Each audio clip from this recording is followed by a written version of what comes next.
What is your I was into X before it was cool thing? I worked for a movie theater chain in 1996, and my boss got a VHS copy of Jesus vs. Santa Claus at some industry event.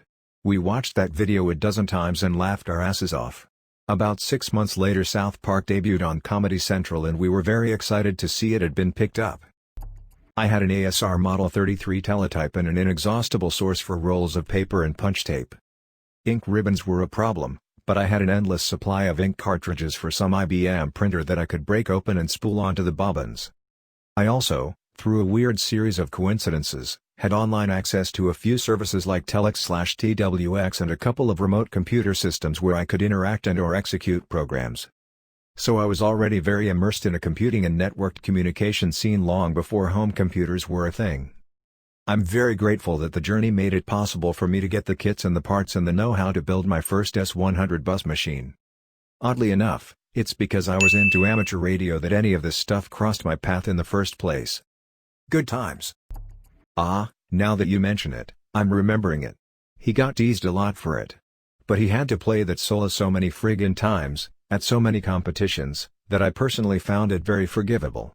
It was always such a tense moment when his solo came up in the show because he was like surrounded by the entire band on the field. I think the whole band might have been standing still too, and it was so much pressure to get those 22 notes right or whatever. I still remember the notes because the whole trumpet section obsessively played the solo and I was a weirdo and sang the note letters out loud, F G A F G F D F C C D F D C A G S C A G D F. I don't think messing that up was as bad as a different senior trumpet player that year messing up taps in front of a bunch of students during a tense and solemn moment of silence the school did to pay respects to veterans or something. Our band director massacred her over that for the rest of the school year. Being a trumpet player can suck, you can't hide in the background at all and get asked to do solos and crap. Didn't fit my personality at all. If I only knew French horns existed at the time I picked my instrument. I had computers back when all they had was 8 kilobits of RAM. And a cassette drive for programs, and you would often spend all night typing in the program printed in a magazine to play it, just to then have to go through it all due to a typing error. Tandy TRS-80 Model 1 1980. Computers didn't really become popular at home until Commodore 64 etc. Also had the Sorcerer and Acorn and an old DIMSI 8080 back then too. Helped a bit when the school finally got Apple IIe computers. Coincidentally that's the last Apple computer I've used. Smile, I can see the use for them but they would personally send me batshit crazy versus PC. I was out for the night back when I was 17/18/19. A friend and I went to a good pub in Oxfordshire where we thought we'd have a chance to pick up some girls. Ended up getting drunk, taking an E and listening to the band who were pretty good. After their set we popped out of the pub for a quick joint. The band walked over and asked for a toke. Ended up spending the rest of the evening in the back of their van smoking weed and drinking. Turned out that the band was an unknown indie/rock group called Radiohead. A couple of weeks later Creep went international. Been a fan ever since. I used to record myself playing video games when I was like 5 or 6 when my parents gave me the VCR they replaced in the living room. Because of this early hobby, me and a friend did video game playthroughs on YouTube in 2007. We were certainly not the first but we were damn early. We also used a cap card straight out of the gate rather than doing the old recording the screen crap that looked terrible. I had a friend in high school ask me in math class one day if I wanted to go to a concert with her that night. Her sister had extra tickets and she thought I'd want to go. It was a New Kids on the Block comeback tour and I said sure, why not. My mom didn't mind me going. We sat around chatting before the show and the opening act was some woman who appeared to be drunk but her music was really good. Nobody had ever heard of her and she only did a few songs but her music was a total earworm that was hard to get rid of once it took hold. Went home that night and googled her single Just Dance and downloaded it immediately. And that's how I discovered Lady Gaga. We weren't allowed to have cola much growing up but we drank a ton of seltzer water. I kept drinking it as an adult and people made fun of me for how weird it was because it's not a thing people casually drank. They thought it was either a mixer, like they acted as if I was drinking straight margarita mix, or something from a Frou Frou health store. Then fucking LaCroix came along, or whatever it was that made seltzer suddenly cool a few years ago. I mean I'm glad it's even more common with more flavors and stuff but I used to get teased so much for it. I am originally from Europe, where sparkling water is common and the norm.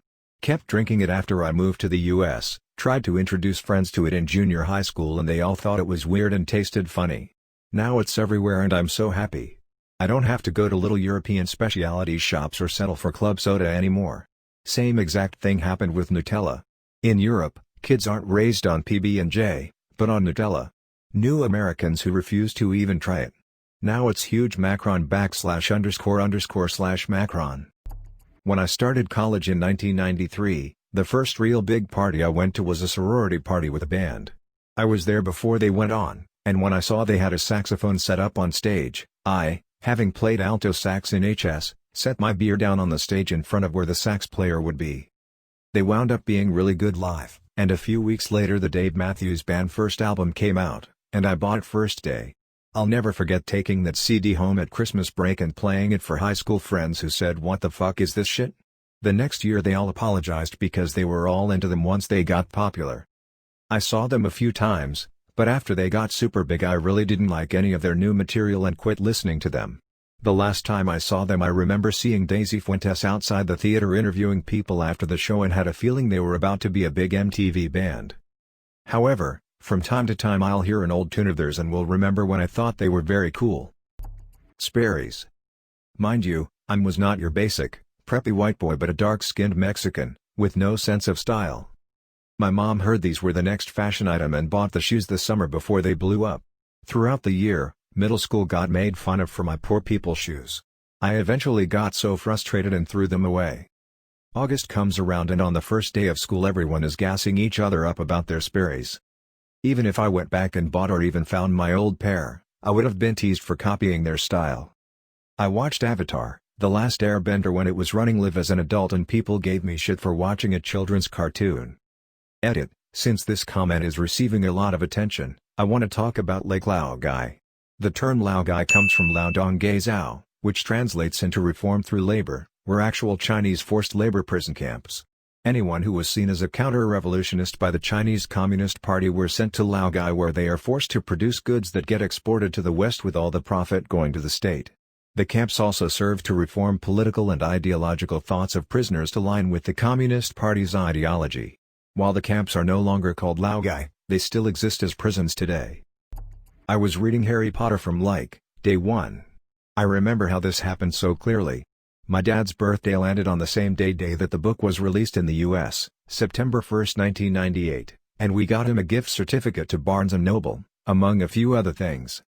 The very next day, my dad and I went to Barnes & Noble. He picked two books, one was a New York Mets coffee table book and the other was the newly released Harry Potter and the Sorcerer's Stone, which he handed to me.